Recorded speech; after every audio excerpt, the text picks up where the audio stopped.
এদের স্পেশাল বিরিয়ানি, এটা হচ্ছে কটা বিরিয়ানি, ঠিক আছে?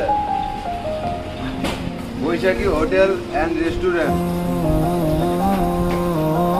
সুস্বাদু আছে বিরিয়ানিটা,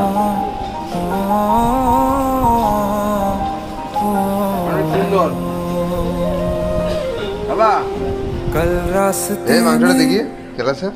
गम मिल गया था, लग के गले में रो दिया,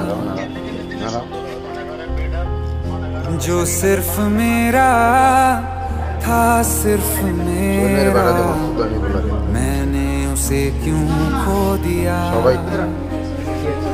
हाँ वो आँखें जिन्हें मैं चूमता था बेवजह, प्यार मेरे लिए क्यों बाकी ना रहा।